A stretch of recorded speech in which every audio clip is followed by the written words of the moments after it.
హల్లెలూయా. ఈరోజు మన మనుషులతో పోరాటలేదు, సమస్యలు అనే వర్యం అనే అపవాదితో పోరాడుతున్నాం. అపవాదిని మనం జయించాలంటే ఏం కలిగి ఉండాలి?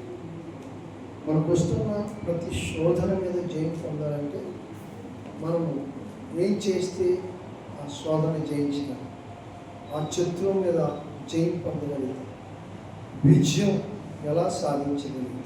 దేవునికి స్తోత్రం. ఎఫెసీయులకు రాసిన పత్రిక 6వ అధ్యాయంలో 10వ వచనం నుంచి ఇంచుమించుగా 18 వరకు చదవడం చాలా సంగతులు ఉన్నాయి. తుదకు ప్రభు యొక్క మహాశక్తిని బట్టి ఆయన బలవంతులై మీరు అపవాద తంత్రములను ఎదిరించి శక్తివంతులైనట్టు దేవుడిచ్చి సర్వాంగ కవచమును ధరించుకొని మనము పోరాడినది శరీరంతో కాదు కానీ ప్రధానులతో అధికారులతో ప్రస్తుత అంధకార సంబంధమైన లోకనాథులతో ఆకాశ మండలము దురాత్మక సమూహముతో పోరాడుచున్నాము. చక్కవచనం. హల్లెలూయా. పరిశుద్ధ పౌలు గారు ఎఫెసీ సంఘంలో జరుగుతున్నట్టు ప్రతి హింస లేదు, శ్రమ, శోధన, ఇరుకుడు. నిజానికి ఈ ఎఫెసీలకు రాసిన పత్రిక పౌలు గారు శరసాలలో ఉండి రాశారు. అప్పుడు చాలా ఇబ్బంది పడుతున్నాడు, ఆయన చాలా కష్టపడుతున్నాడు, చాలా శ్రమ పడుతున్నాడు. ఆయన కలిగిన బాధలు, ఆయన కలిగిన శ్రమలు, ఆయన కలిగిన ఆపదలు, ఆయన కలిగిన విపత్తులు, ఎంత కఠిన పరిస్థితుల్లో రాశాడంటే సంఘానికి. ఇదంతటికి కారణం ఎవరు అంటే అపవాది. దేవునికి స్తోత్రం. ఈ 10వ వచనంలో జాగ్రత్తగా మనం అడుగులు వేస్తే ఈ 10వ వచనంలో ఎఫెసీ 10లో అపవాది ఎంత సులువుగా, ఎంత తెలివిగా వాడు చిక్కులు పెట్టి జిత్తున మారి నక్కలాగా వాడు వేస్తున్న కుయుత్తులు, వాడు చేస్తున్న కుతంత్రాలు, వాడు నాటుతున్న చేదివేలు, వాడు చేస్తున్న ప్రతి పన్నాగము అనేక కుటుంబాలు విచ్ఛిన్నమైపోతాయి, అనేక మంది బ్రతుకులు నాశనం అయిపోతాయి, పతనం అయిపోతాయి. వారి జీవితాల్లో నెమ్మది లేదు. ఇంకా చెడిపోయిన వాడికి చెడిపోయిన పనులే చేస్తాడు, వాడు మారడు. దేవుని స్తోత్రం. చెడిపోయిన వ్యక్తిని మార్చబడి ఆయనలో క్రీస్తులా బ్రతుకుతున్న వారి మీద మాత్రం చెడిపోయిన వ్యక్తి ఆ బ్రతుకుతున్న ఆ చెడుని గురించి మంచిగా బ్రతుకుతున్న కూడా వాడు చూసి ఓర్చుకోలేక వాళ్ళకి విని చేయాలని వాడు చేస్తున్న పన్నాగాలు ఈ చెడిపోయినలో నుంచి అపవాదం వాడుకుంటాడు. దేవుని స్తోత్రం. అపవాదం వాడు వాడుకుంటాడు. వీడికి తెలియదు. వీడు ఏమనుకుంటాడంటే నేను ఉదయ్ కుమార్ మీద పని తీర్చేసుకున్నాను, ఉదయ్ కుమార్ మీద నేను జైలు పొందేస్తాను, ఉదయ్ కుమార్ మీద చాలా బాధపడ్డాను, విడిచిపెట్టను, రకరకాలుగా అనుకుంటాను. కానీ పొందుకున్న రక్షణలో ఉన్నామని, ఆ రక్షణలో నిలిచి ఉన్నామని, నేను క్రీస్తుని ధరించి ఉన్నానని యేసు ప్రభువు నాకు జైలు ఇచ్చేసాడు అనుకుంటాడు. రక్షణ పొందిన వాడు ఎప్పుడు కూడా ఆలోచనలు చేయి. ఇది ఎవరిది మనసు అంటే అపవాది, సాతాను మనసు, సాతాను తలంపు, సాతాను ఉద్దేశం. వాడు ఎన్ని చేయాలన్నీ కూడా ఆత్మీయంగాను ఆధ్యాత్మికంగాను సంఘమును దేవుని ఎదుట నిలబెట్టడానికి, లేకపోతే తాను క్రీస్తు ఎదుట నిలబడడానికి ఆ దేవుని కుమారుడు పడుతున్న ప్రయాసాన్ని ఎలా అడ్డగించబడింది. దేవుని స్తోత్రం. ఇది నిజం. లోకస్వార్త 21:15 చూడండి, మీకు అర్థమవుతుంది ఆ వ్యక్తి ఎలాంటి ఆ పోరాటాన్ని ఎదుర్కొంటాడు. ఒక ఆత్మీయుడు చూడండి ఒకసారి పడతారు.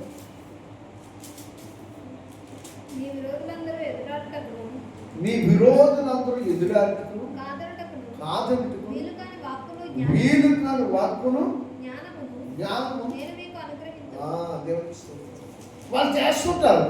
కానీ ఈ ఆత్మ సంబంధమైన ఆత్మ ఆత్మ కలిగిన వ్యక్తి వాడిని ఎదిరించడుకు ఆయన పడుతున్న ప్రయాసం అంతంత కాదు.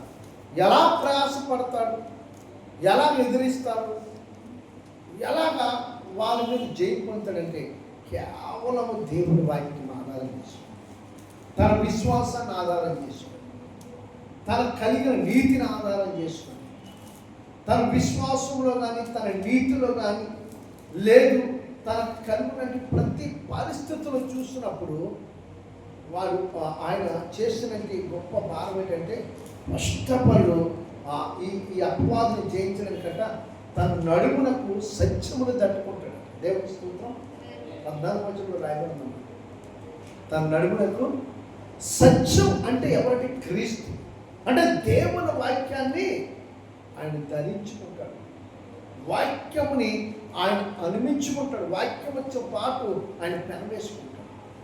తన నడుము ఎప్పుడైతే బిగిస్తుందో, ఎప్పుడైతే తన నడుముకి దట్టిని అనే వాక్యాన్ని ధరించుకుంటాడో అతడు బలముగా నిలబడగలుగుతాడు. అపవాది చేస్తున్న ప్రతి కుతంత్రాలు ఎదుర్కోవడానికి వారికి కలిగినట్టు గొప్ప భాగ్యం ఏంటంటే సత్యం విడిచిపోవడం. సత్యమును విడిచి ఎంత మాత్రం వెళ్ళిపోవడం, తన నడుములకు తట్టుకుంటాడు అని సత్యం. ప్రియులారా, మనం గమనించినట్లయితే ఆ ఎఫెసీయుల క్లాస్ 6:14 కూడా చెప్పిన మాట ఇంకొక మాట, నీతియు అని మైమరుపు, నీతియు అని మైమరుపుని తొడుక్కుంటాడు. అసలు ఆయన నీతిని దాటి నా నీతికి ఆధారం అను దేవా, దావీదు అదే అంటాడు. దావీదు నీతి ఏదైనా అంటే దేవుడే, ఆయనే యెహోవా. దావీదుకి ఆధారం ఏదైనా ఉంటే నా నీతి యేసయ్య నీతిమంతుడు కనుక ఆ నీతిని మైమరుపుని తొడుక్కోవాలి. యేసయ్యని మనం ఏం చేయాలట, ఎల్లప్పుడూ కలిగి ఉండాలి. దేవుని స్తోత్రం. ఎల్లప్పుడూ యేసయ్యని కలిగి ఉండాలి. అందుకే ద్వితీయోపదేశకాండంలో 23:9 వచ్చిన ఒక చక్కటి మాట చెప్పారు. త్వరగా చూడండి. ద్వితీయోపదేశకాండం 9.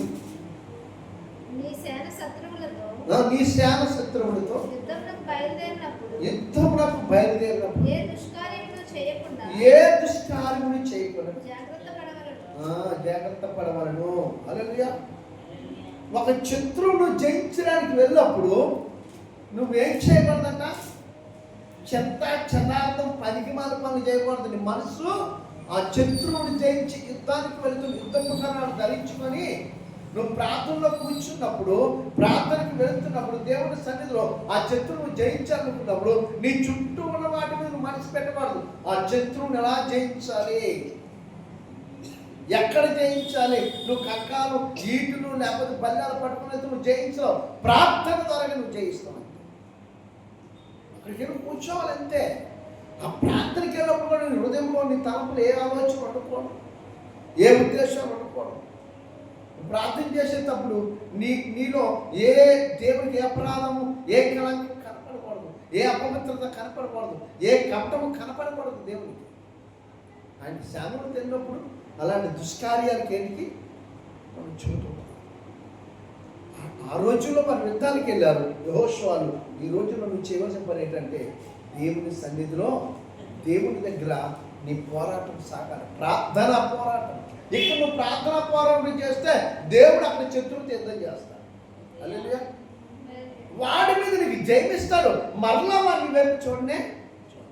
సన్నిగా చూశాడు, ఒకసారి చూశాడు, మూడోసారి ఏం చేశాడు, ఎడ్యుకేషన్ చదివిన ఆయన దగ్గర మోహరించాడు. ఆయన వైపు కనులెత్తాడు. అయ్యా, భూమాకాశంలో చెల్లించిన దేవుడివైన నీ వైపు కనులెత్తించున్నాను, నీ మనోనేత్రములు తెరిచినాను. అయిపోయింది. ఒక్క రాత్రిలో 1,85,000 మంది సైన్యాన్ని, సన్నిహేము సైన్యాన్ని మిఖాయిలు ఆత్మహత్య చేశాడు. సన్నిహేముని తన కొడుకుని చేతుల్లో సంపడాడు. దేవుని స్తోత్రం. ప్రార్థన విన్నాడు. ఇక్కడ ఆయనలో ఈ సన్నిహేము మీద దేశం పెట్టుకోలేదు. సన్నిహేము పంపించిన వర్తమానం తీసుకెళ్ళి, అయ్యా నువ్వు అప్పగించిన ఈ ప్రజలు, ఇది రాజ్యం, నీ నామానికి అవమానంగా ఒక శత్రువు చేతికి నేను ఇలా అప్పగించను, నాకు కలిగిన భయములన్నింటిలో ఏంటి నా పరిస్థితి, నేను ఎట్లా నడుచుకుని ఒకసారి జ్ఞాపకం చేసుకో. అంతే. చేశాడంటే దేవుడు ప్రార్థనలో నువ్వు ఉన్నప్పుడు నీ ప్రార్థన జీవితంలో నీలో ఏ కపటము కనపడదు, ఏ వేషధారణ, ఏ లోపం కనపడకూడదు. దేవుని స్తుతి. హల్లెలూయా. ప్రియులారా, నీ పాదాల కట్ట సమాధానమనే సువార్తను సిద్ధ మనసును జోడించడు కావాలి. హల్లెలూయా. అందులో 15 వచనంలో రాయటం చెప్పేసి 15 నువ్వు ఎక్కడికి వెళ్ళా సమాధానంతో ఉండాలి. సమాధానంతో ఉంటేనే నువ్వు సువార్త చేయగలవు. సమాధానం లేకుండా ఎవరిని మాట్లాడతాడు? అలాంటి సిద్ధ మనసు ఎక్కడి నుంచి వస్తుంది? క్రీస్తుని ధరించుకుంటేనే కానీ క్రీస్తు యొక్క సమాధానము అనే ఖడ్గము లేదా సమాధానం అనే సిద్ధమని సమాధానం అనే జోడు ఎప్పుడైతే తొడుక్కొని ఎవరి దగ్గరికి వెళ్ళా అక్కడ నీకు చేయండి. నువ్వు వెళుతున్న స్థలంలో శత్రువునుడు అసమాధానకరమని చీకటే. నువ్వు వెళ్ళే ప్రాంతంలో నువ్వు సువార్త చేసే చోట, లేకపోతే వేరే ఇంటికి వెళ్ళినప్పుడు, ఎక్కడైనా ఎవరైనా ప్రార్థన చేసినప్పుడు, లేకపోతే వ్యక్తిగత నువ్వు ప్రార్థన చేసుకున్నప్పుడు ఆ స్థలంలో అసమాధానకరమైన దురాత్మ పనిచేయడు. ఎవరుంటాడంటే నీ దేవుడని యేసయ్య, సమాధానకర్త దేవుడు ఆ స్థలంలో దేవుడికి స్తోత్రం. హల్లెలూయా. కనుక తప్పకుండా మనం చేయవలసిన పని ఏంటంటే సమాధానమని సిద్ధ మనసుతో దేవుని సువార్త ప్రకటించాలి. ఒకసారి చూడండి, ఆ పిలుపులకు రాసిన పత్రిక 1:27 ఆ మాట చూశాక మరొక మాటకి వెళ్దాం. గట్టిగా చెప్పండి.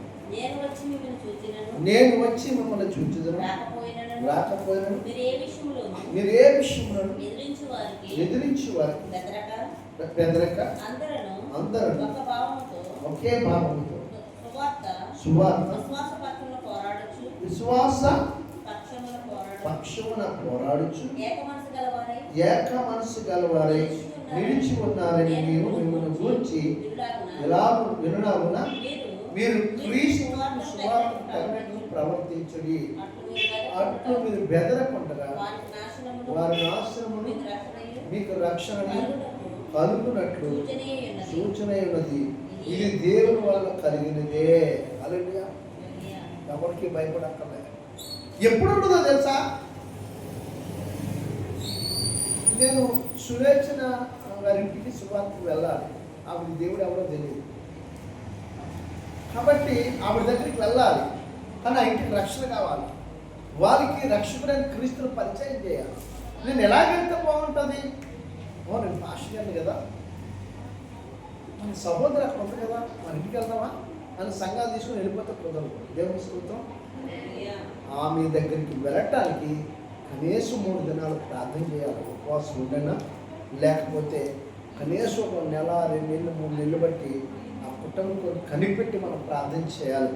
ప్రభా, ఆ సహోదరి ఇంటికి వెళ్ళమంటారా, ఆ బిడ్డ దగ్గరికి వెళ్ళమంటారా, దీని గురించి చెప్పడానికి వెళ్ళాలని ఆశ కలుగుతుంది, వెళ్ళమంటారా వద్దంటారా అని ప్రార్థన మొదటి నువ్వు చేయాలి. అలా చేయడం వల్ల ఏమవుతుందో తెలుసా? తన ఇంటి చుట్టూ ఉన్న ప్రతి పరిస్థితిలో ప్రభు స్వాధీనంలోకి వచ్చేస్తాయి. అవన్నీ నీ ఆధీనంలోకి వచ్చేస్తాయి. నువ్వు వెళ్ళగానే నిన్ను ఎంత ప్రేమిస్తానంటే మొదట నువ్వు వెళ్ళగానే గౌరవించి నిన్ను ప్రేమించి లోనకి పిలుస్తారు. అదే వాళ్ళకి ఆశీర్వాదం. దేవుని స్తోత్రం. ఇది ఎప్పుడు జరుగుతుంది? నువ్వు ముందుగానే ఆ కుటుంబం కొరకు ప్రార్థన చేసుకుని నువ్వు వెళ్ళగలిగినావు. అంతేగాని గుడ్డిగా దేవుడు నాకు అధికారం ఇచ్చాడు, నేను పాస్టర్ గారిని, అమ్మా ఏమమ్మా మరి మీ ఇంటికి మేము వస్తున్నాం, ప్రార్థన చేస్తాం, మీకు ఇష్టం అని వెళ్ళి అడిగితే పోతావు. అక్కడ ఒకవేళ వారికి ఇష్టమైన ఆ చుట్టుపక్కల ఉన్న వాళ్ళు కానీ, లేకపోతే ఇంట్లో ఉన్న యజమానులు కానీ, ఇంట్లో కొంతమంది పిల్లలు ఉంటారు, బంధువులు, రక్తసంబంధులు పిల్లలు కానీ నచ్చకపోవచ్చు. అలాంటప్పుడు దాన్ని ఎదుర్కోలేము. అవన్నీ పరిస్థితులు మారటానికే ముందుగా దేవుడు ఏం చేస్తాడంటే వీటి కొరకు కొన్ని దినాలు ప్రార్థన చేసి ఆ గృహానికి వెళ్ళాలి. ఇది సువార్త ప్రకటించే విధానం. దేవునికి స్తోత్రం. ఎదిరించి ఏదైనా నాశనం అయిపోతుంది. నీకు ఎదురొచ్చేది అక్కడ ఏది ఉండదు.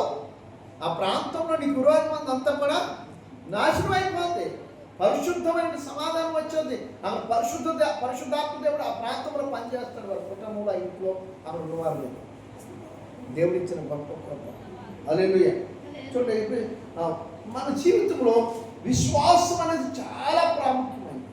విశ్వాసం అనే డాలు కట్టుకోకపోతే మన జీవితంలో మన పరిపూర్ణ కోరుకున్న 6:16 చెప్తాడన్నమాట. చూడండి, ఇవన్నీగా విశ్వాసం అనే డాలును పట్టుకోండి. ఏం పట్టుకోవాలట? విశ్వాసం లేకుండా దేవునికి ఇష్టడిగా ఉండట అసాధ్యం. విశ్వాసం అనేది చాలా ప్రాముఖ్యమైనది. విశ్వాసం లేకపోతే మన జీవితంలో ఏది ఫలాలు పొందలేము, దేనికి జవాబు రాదు. దేవునికి స్తోత్రం.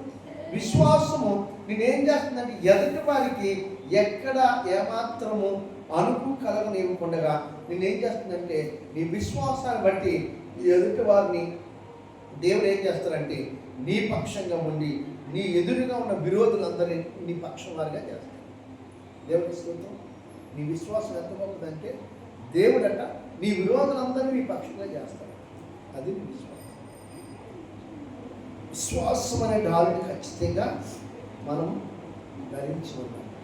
విశ్వాసం లేకుండా నువ్వే ప్రయత్నం చేసినా నీ జీవితంలో ఏ కార్యము జరగదు. అంతేకాదు కానీ విశ్వాసము నీలో లేకపోతే శత్రువుని మీద అటాక్ చేస్తాడు, అపవాది మీద అటాక్. అది ఎలా చేస్తాడనేది చివరిలో చెప్తా. దేవుని స్తోత్రం. వీడిని ఎదిరించాలంటే ఈ అవసరం అని చెప్పుకొస్తున్నాను. ఇలా కలిగి ఉండాలి. విశ్వాసం లేకపోతే వాడిని బెదిరించలేవు. విశ్వాసంలో నీ పరిమాణం నా పరిమాణం ఇంతేనండి, నా విశ్వాసం ఇంత అంటే కుదరదు. నీకెంత ఉందో అంత కూడా పరిపూర్ణంగా సందేహపడకుండా పెట్టాలి నీ విశ్వాసం. దేవుని స్తోత్రం. హల్లెలూయా, హల్లెలూయా. రక్షణ అనే స్థిరస్థానం 6:15 చెప్తున్నాడు చూడండి. రక్షణ మరియు రక్షణ శిరస్థావనం దేవుని వాక్యము ఆత్మ ఖడ్గమును ధరించుకోండి. హల్లెలూయా. అదే రక్షణ అనేది చాలా అవసరం. ఆత్మ ఖడ్గము చాలా అవసరం. శిరస్థానం ప్రభు రక్షణ ఇచ్చేటాడు కానీ తిరిగి తీసుకోలేదు. మనం ఏం చేస్తాం? మారుమనసు పొందుతాం, బాప్తిసం పొందుతాం, కొంతకాలం నడుస్తాం, మళ్ళా మనకు కలిగిన శ్రమలు బట్టి మనకు కలిగిన ఐక్య విచారాలు బట్టి పారిపోతాం. ఇవన్నీ ఎక్కడి నుంచి వస్తాయి? రక్షణ పొందినటువంటి విశ్వాసంలోను, నమ్మకత్వంలోను, నీతిలోను, సత్యంలోను యథార్థంగా వెళుతున్నప్పుడు అపవాదం యొద్ద నుంచి తొలగిస్తాడు. ఆ శ్రమలో నీకు జయిస్తాడు. మనం ఏం చేస్తాం? ఈ శ్రమలో కూడా భరిస్తాడండి. రక్షణ పొందితే శ్రమలు వస్తాయి కానీ సహించలేమని పారిపోయి వెనక్కి వెళ్ళిపోతాం. ఇప్పుడు నువ్వు ఎవరి దగ్గరికి వెళ్ళట్టు? రక్షణ పొందినా సరే అపవాద కౌగిట్లోకి వెళ్ళిపోయావు. అక్కడే మేలు అనుకో, సుఖం కోసం వెళ్ళిపోయావు. కానీ నువ్వు నిలిచి ఉండగలిగితే అపవాదం ఈజీగా నువ్వు జయించగలుగుతావు. రక్షణ నీది అవుతుంది. దేవుని వాక్యం ఎక్కడ మార్పు ఉండదండి. ఆ 17 వచనంలోనే ఇంకొక మాట, ఆత్మఖడ్గం. ఆత్మఖడ్గం రక్షణని స్థిరస్థానం. ఆత్మఖడ్గం దేవుని వాక్యము ఖడ్గం, అధికారము ఖడ్గం. అది ఎక్కడ తీసుకు? లోకాశవార్త 21లో ఆ 36 వచనం చూడండి, 37 అంత చక్కగా దేవుడి వాక్యం ఎలా నిలబెడుతుందో దేవుని ఎదుట చూస్తాను. నేను ముగించేస్తాను. కాబట్టి మీరు జరగబోవు వీటి నెలను తప్పించుకొని మనుష్య కుమారుని ఎదుట నిలవబడుటకు శక్తిగల వారగునట్లు ఎల్లప్పుడూ ప్రార్థన చేసి మెలకువగా ఉండాలి. దేవుని ఎదుట నిలబడి వాక్యం కలిగి ఉండాలి, ప్రార్థన కలిగి ఎల్లప్పుడూ మెలుకు కలిగి ప్రార్థన చేసేవాడు. ప్రార్థన లేకుండా, వాక్యం లేకుండా నువ్వు ఎక్కడ శక్తివంతుడిగా దేవుడి ఎదుట ఎలా నిలబడతావు? శక్తివంతుడిగా నిలబడలేదు. అందుకనే ఆ 4లో చెప్తాడు. లోకశవార్త 4:1 వచనం చూడండి. ఆ 13 వచనం కూడా ఒకసారి చూడండి. లోకశవార్త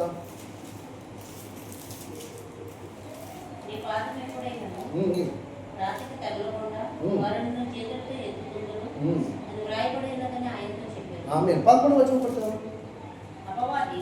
ప్రతి శోధనను ముగించి కొంతకాలం ఆయన విడిచిపోయాడు.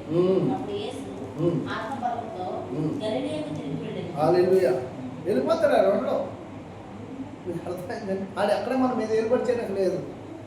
యేసు ప్రభు ఆత్మ బలము, పరిశుద్ధాత్మ ఎప్పుడైతే ఇవి కలిగి ఉన్నామో వీడు ఎక్కడెక్కడ మన మీద యాజమాన్యం చేసే అధికారము, అవకాశము వాడుకుంటాడు. వాడు ఏమీ చేయలేడు కూడా. దేవునికి స్తోత్రం. యేసు ప్రభు వారు ఆత్మబలముతో ఆత్మపూర్ణుడిగా గలిలోకి వచ్చాడు. దేవునికి స్తోత్రం కలుగుతాడు. ఈ ప్రతివిధమైన ప్రార్థన చివరికి ఒకసారి చూడండి. ప్రతివిధమైన ప్రార్థన ఆ 18 వచనంలో రాయడం. సమయమందు ప్రతి విధమైన ప్రార్థన విజ్ఞాపన చేయించు ఆ విషయమే సమస్త పరిశుద్ధుల నిమిత్తము పూర్ణమైన పట్టుదలతో విజ్ఞాపన చేయించు మెలకువగా ఉంటుంది. అదే ప్రతి విధమైన ప్రార్థన సమయాలు ఎలా చేయాలంటే పట్టుదలతో చేయాలి, విశ్వాసంతో చేయాలి, మెలకువ కలిగి. నీ ప్రార్థనలో ఫలం కావాలంటే ప్రార్థన ప్రార్థన ప్రార్థన పట్టుదల ఇచ్చే వరకు ఆయన వీడిని తరుముకుని ఎక్కడ ఆగలేదు. ఏమాత్రము కూడా నీకు అవకాశం కూడా నీ ప్రార్థనకి నీ భక్తిని ఎలా భంగపరచాలో వాడికి తెలుసు, నిన్ను ఎలాగా ప్రార్థన ఆపించాలో వాడికి తెలుసు. ఏదో ఒక విధమ చేత నీ ప్రార్థన పరిపూర్ణంగా ఆగిపోవాలని చూస్తాను. కానీ నీ విశ్వాస పరిమాణంలో నీ పట్టుదలతో నీకు కలిగినట్టు నమ్మకంతో నువ్వేం చేయాలంటే మెరుపు కలిగి ఎడతెక్క పట్టుదల కలిగి ప్రార్థన చేయాలి. ప్రతి విధమైన పరిస్థితులు, ఎలాంటి పరిస్థితి అయినా ప్రార్థన, ఎలాంటి పరిస్థితి నీకు ఒక సమయం నువ్వు కేటాయించుకోవడం. ఈ టయానికి నేను ఖచ్చితంగా ఇంత, అది చాలా మంచిదట అండి. అలా కేటాయించుకోవడం కూడా చాలా మంచిదట. అలా కేటాయించుకోవడం, ఒక సమయాన్ని కేటాయించుకోవడం వల్ల ఏంటంటే మనం ఎంతో శక్తివంతులు అవుతాం. అంతేకాదు దాంట్లో ఫలం పొందుతాం. ఈ టయానికి నేను ఈ ప్రార్థన చేస్తాను నువ్వు కేటాయించుకుంటే ఆ సమయానికి నీకు ఎన్ని పరిస్థితులు అలా ఉన్నా, ఆ మాట అందుకే చెప్పాడే ప్రతి విధమైన సమయం ప్రార్థన చేసే విధానం. నీకు ఎన్ని పరిస్థితులు ఉన్నా నువ్వు ఏ సమయం అనుకున్నావో ఆ సమయం ఆ గంటకు నువ్వు చెల్లించి వెళ్ళిపోతే నువ్వు అనుకున్నట్టుగా ఆ ప్రార్థన ప్రతిఫలం వస్తుంది. తప్పనిసరిగా ఇస్తాడట. జార్జిమల్ గారు చెప్తారమ్మా, నువ్వు ఏదైతే అనుకున్నావో ఆ సమయం కేటాయించడం చాలా మంచిదట. రోజులో ముమ్మారా, లేకపోతే గంట, లేకపోతే ఉదయమా, మధ్యాహ్నమా, సాయంత్రమా, నీకెప్పుడు ఆ సమయం దేవుడికి వరం. ఆ సమయంలో నీ చుట్టూ ఎన్ని పరిస్థితులు ఉన్నా, ఎన్ని ఆపదలు, ఎంత కష్టం ఉన్నా నువ్వు అక్కడికి వెళ్ళిపోవాలి. దానికి ఆయనట ఒక కచ్చిప్ కట్టాడట, ఎర్రటి క్లాత్. ఎందుకో తెలుసా? ప్రార్థన టైంలో నేను ఇక్కడ ప్రార్థన చేస్తున్నాను, ఎవరో డిస్టర్బ్ చేయరు. ఒక ఆన్వాల్ ఇక్కడ ప్రార్థన, ఈ టైంలో ప్రార్థనలో ఉన్నాడు, ఆ ప్రార్థన ఎప్పుడు తీసేసేవాడు, మళ్ళీ ప్రార్థన టైం కట్టేవాడు. తప్పేముంది అందులో? ఒక రుజువు, అయ్యగారు ప్రార్థన చేస్తాడు అంటే ఈ సమయంలో ఆయన ఏం చేస్తాడంటే ప్రార్థనే చేస్తాడు. ఈ సమయంలో ఇది దేవుని సమయం, ఆయనకి దేవుడికి ఉన్న సంబంధం. ఆయన అక్కడ ప్రార్థనలోనే ఆ వ్యక్తి, ఆ బిడ్డ, ఆ వ్యక్తి అక్కడ ఉంటాడు. మనం ప్రార్థనకు సమయం కేటాయించి అన్నిటికీ సమయం ఇస్తాం. చివరిలో ప్రార్థనకు సమయం ఇస్తుంది, సూత్రం టైం అయిపోయింది. లోకంలో అన్నిటికీ ఇస్తాం, నిజము. లోకంలో ప్రతి దానికి మనం వివాహం ఒక ఏదైనా కార్యక్రమం పెట్టుకున్నాం, శుభకార్యం పెట్టుకున్నాం, ప్రారంభం నుంచి ముగ్గు అన్ని పనులు చేస్తాం. అమ్మాయి టైం అయిపోతుంది, ఇంకా అర్థం కాలేదా? అర్థం చేయబా. ఎంత టైం ఉంటుంది? ఒక 5-10 నిమిషాలు. ఈ 5-10 నిమిషాలు వీళ్ళు పిలవడానికి వాళ్ళు పిలవడానికి అయిపోద్ది. ప్రార్థన కొద్ది 1 నిమిషం 2 నిమిషాలు ప్రార్థనకి సమయం. నువ్వు ఈ సమయాన్ని ఇవ్వగలిగితే అపవాదుని ఎదురుండి పారిపోతాడు. వాడు ఎలాంటి కుయుక్తులు పడినా, ఎలాంటి తంత్రాలు పడినా, ఏ విధమైన పరిస్థితులు వాడు నీ మీద ఎన్ని విధాలుగా నిమస పెట్టినా వాడు ఏం చేస్తాడట? అసలు అక్కడ ఆగలేక పారిపోతాడు. మనం పోరాడుతుంది శిలాదులతో కాదు, మనం పోరాడుతుంది ఈ లోకనాథులతో కాదు, మనం పోరాడుతుంది అధికారులతో కాదు. పోరాడుతుంది ఏంటంటే ప్రస్తుత అంధకార సంబంధములు ఆకాశ మండలమున ప్రార్థన సమూహంతో. ప్రార్థన ప్రారంభం చేయగానే వాడిని పక్కనే వచ్చేవాడు. నీకు తెలియదు దేవుని స్తోత్రం. ఆయన నువ్వు భయపడాలి. ఆయన మనం భయపడక్కర్లే. వాడు ఎక్కడంటే చేయని, వాడు ఏమైతే చేయని, నీవు ఉన్న ఆ పరిశుద్ధ పర్వతం ఎదుట ఆకాశ మహాకాశాలు పట్టజానంత గొప్ప దేవుడు నీ ముందున్నాడు. ఎందుకు భయపడాలి? ఆపద వస్తుంది, ఎందుకు భయపడాలి? శ్రమ వస్తుంది, ఎందుకు భయపడాలి? అప్పుడాలు వస్తారు, ఎందుకు భయపడాలి? నువ్వు ప్రార్థించే సమాధానం అదే. హల్లెలూయా, హల్లెలూయా. దేనికి భయపడాలి? శ్రమ వెంటాడుతూనే ఉంటాడు. యేసు ప్రభు సన్నిధిని నేను ప్రారంభించిన దినము మొదలుకొని, ప్రభు పేరిట ప్రార్థన చేయడం మొదలుకొని ఈ రోజు వరకు శ్రమ వెంబడ నెమ్మది లేదు. అలా నేను నెమ్మదిగా లేనని నేను చెప్పను. ఎందుకంటే ఆయనలో నాకు ఆనందం, ఆయనలో సంతోషం ఉంది. నేను కురిగిపోను, భయపడిపోను, దిగులు చెందను. ఏం చేస్తానంటే ఆయన పాదాల దగ్గర సమాధానం ఆయన చేసుకుంటాను. దేవుని స్తోత్రం. సమాధానకర్త మనతో ఉన్నాడు, శక్తివంతుడు మనతో ఉన్నాడు. దేవుని యొద్దకు రా, అపవాదుని యొద్ద నుండి పారిపోతాడు. యాకోబు రాసిన పత్రిక 4వ అధ్యాయంలో చెప్తాడు, ప్రభు యొద్దకు రా, అపవాదుని యొద్ద నుండి క్రీస్తునందును బలవంతుడివి. ఆయన ఎదుట శక్తివంతుడిగా నిలబడడానికి క్రీస్తే నేను బలవంతుడిగా నిలబడతాను. దేవుని స్తోత్రం. హల్లెలూయా. కాబట్టి వీడు ఎన్ని కుయుక్తులు చేసినా వాడి జిత్తులు వారు నక్కండి. వాడు ఎన్ని చుక్కుములు పెడతాడో తెలుసా, ఎన్ని కుతంత్రాలు, ఎన్ని కుయుక్తులు పెడతాడో. ఇదంతా ఎక్కడి నుంచి అంటే ఆకాశ మండలం మీద ఉన్న దురాత్మల సమూహం అంట. ఎవడో కొన్ని వాడుకుంటాడు ఇంట్లో, ఎవడ మన ఇల్లు ఉంటాడో వాడిని ఏం చేస్తాడు తెలుసా, మన మీద రేపుతాడు. రేపి మనకు మనశ్శాంతి ఉండవు, మనకు నెమ్మదిగా ఉండదు. అయినా మనము కృంగిపోవాలి. ప్రార్థన చేస్తే దేవునికి అసాధ్యమైన దేవుడు లేదు. వాడిని దేవుడి జ్ఞాపకం చేసుకుంటే ఇంకేమి లేదు. మనకు నెమ్మది, వాడికి పాపం. దేవుడి జ్ఞాపకం చేసుకుని ఇచ్చికే అని సన్నిహేవి ఏమైపోయాడు, మొద్దుకేని బాధ పెట్టాడు. ఆమాన్ జ్ఞాపకం చేసుకున్నాడు. ఆమాన్ ఏమైపోయాడు, ఏ ఉడిపోయి అయితే మొద్దుకాయ కోసం ఇచ్చాడో అదే ఉడిపోయి మీద ఆమాన్ దేవుడు. వాడు రాజా బాగా ఏముండదు దేవుని విషయం. దేవుని పిల్లలకి ఎప్పుడు బాధ పెట్టినా దేవుని దాసులు కానీ, తన ప్రేమించి తన బిడ్డలకు కానీ ఎవరు ఇబ్బంది పెట్టినా ఆయన కానీ వారి పక్షంగా వారిని జ్ఞాపకం చేసుకుంటే ఇంకెవరు తప్పించలేదు. సో దేవుడు మనల్ని జ్ఞాపకం చేసుకోవాల్సిన దేని విషయం తెలుసా, ఆశీర్వాదాలు ఫలభరితమైన సుఖ జీవనంతో కూడినట్టు దీవుల కోసం మనం జ్ఞాపకం చేసుకొని వర్ధులు చేసినట్టుగా దీర్ఘాయు వచ్చాక ఆయనతో నిత్యత్వంలో ఉండడానికి జ్ఞాపకం చేసుకోవాలి. కానీ తన బిడ్డల మీద, తన బిడ్డలకు హాని కల్పించి, తన బిడ్డల బాధ పెట్టించి, తన బిడ్డలు శత్రువు రూపంలో శోధించే వారిని దేవుడు సేవకుడైన వదలడు, విశ్వాసైన వదలను, రాజైన వదలను, అధికారైన వదలను. ఎందుకని సేవకుడివి నీకు తెలీదా? నువ్వు సేవకుడి జోలికి వెళ్ళకూడదు, సంఘంలో ఆత్మీయ బిడ్డల జోలికి వెళ్ళకూడదు. నీకు ఒక తీర్పు, విశ్వాసులకు ఒక తీర్పు. వాళ్ళ ఆత్మ సంబంధమైనట్టు వారుగా క్రీస్తు ఎదుట నిలబడ్డారు శక్తివంతులుగా. ఒక సేవకుడిగా నువ్వు వాళ్ళు ఎందుకు శోధిస్తున్నావు అంటే నీ సమాధానం ఏమొస్తుంది? మరి ఆ పాపకానికి నువ్వు గురవుతావు. ఒక దాసును బాధ పెడితే ఇంకొక దాసుడు దేవుడిని ఊరుకుంటాడా? నువ్వు చెడ్డ దాసుడివి కాబట్టి మంచి దాసుని నువ్వు లోపలేమని చెప్పావు, ముందే తీసుకెళ్ళి లోపలేయనంటాడు. అంటాడు వాక్యమే. నువ్వు చదువు, ఇంకొక దాసుడు జోలికి ఒక దాసుడు పోకూడదు. నీ పని, నీకు అప్పగించిన పని నువ్వు చేయి. విశ్వాస జోలికి పోక, వాళ్ళకి నీకు అప్పగించిన పని వాళ్ళు ఎలా పెంచాలో, వాళ్ళు ఎలా వర్ధిల్లాలో, వాళ్ళు ఎలా నడిపించబడాలో, వాళ్ళు ఎలా చక్ర మార్గంలో, క్రీస్తులో, సత్యంలో, నీతిలో, విశ్వాసంలో, పట్టుదలలో ఎడతెక్క పట్టుదల కలిగి, మెలుగు కలిగి ఎలా జీవించాలో, వారి కుటుంబాలు ఎలా కట్టుకోవాలో, వారి జీవితాలు ఎలా పరిపూర్ణంగా క్రీస్తులో వర్ధిల్లాలో, ఇతరులను ఎలా రక్షించుకోవాలో, ఎలా సువార్త ప్రకటించాలి, ఇవి నువ్వు నేర్పించవలసిన విషయాలు. నేను జాగ్రత్తగా ఇష్టంగా మాట్లాడుతున్నాను.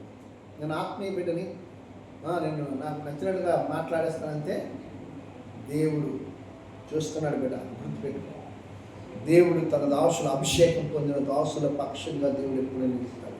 పిలవకుండా నువ్వు సేవకు వచ్చి నీ ఇష్టానుసారం మాట్లాడి నీకు నచ్చినట్లుగా విశ్వాసుల్ని, సంఘ కాపర్లు, సంఘస్థుల్ని, సంఘ బిడ్డలు మాట్లాడి సేవకులు మాట్లాడిస్తే అభిషేకం పొందిన సేవకుల ప్రార్థన ఆలకించి జ్ఞాపకం చేసుకుంటే ఎవరు పట్టిన గతట? శనిహేబు రాజు పట్టిన గతే. వాడు తమ్ముడే అన్నం చూశాడు. ఏంటి సొలొమోను అదోనితో అన్నం చూశాడా? వీడు ఊరు దాటితే ఇంకేమీ లేదు, అప్పు చెప్పాడు అన్నది.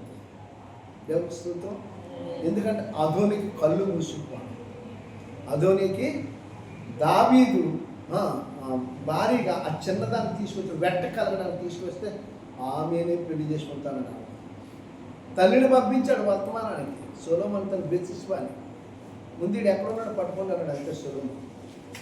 వెళ్ళిపోయి ఏం చేశాడు తెలుసా, దేవుని మందిరంలోకి వెళ్ళిపోయి 2 కొమ్మలు పట్టుకొని ఉన్నాడు. దీపస్తంభాలు పట్టుకొని నేను రాను అంటున్నాడు. పిలుతుంటే బెనాయి పిలుతుంటే నేను రాను అంటున్నాడు. రాకపోతే అక్కడ వేసాడు. అండి మార్పు ఉండదు. దేవుడి దగ్గర నువ్వు తప్పు చేయలేనంత కాలము ఇతరుల కొరకు నువ్వు ఎంత కనికరం చూపు అంతకాలం నువ్వు వర్ధిల్లుతూనే ఉంటావు. నీ జీవితం అంతా నీతిగా విశ్వాసంగా కొనసాగినంత కాలము కూడా నీ మహిమలో ఆయన మహిమలో చేరే వరకు కూడా నువ్వు ఆశీర్వాదకరంగా వర్ధిల్లు. ఏ రోజైతే నీ ఆలోచన విధానం మారిపోయిందో ఆ రోజు దేవుని జ్ఞాపకం చేసుకుంటే అయిపోయింది కదా. దేవుని కృప మనందరికీ తోడై విశ్వాసము, నమ్మకత్వము, నీతి, స్థిరస్థానం, సమాధానం, పరిశుద్ధత మనందరికీ ప్రభువు తోడే నడిపించున్నాడు. ఆమేన్.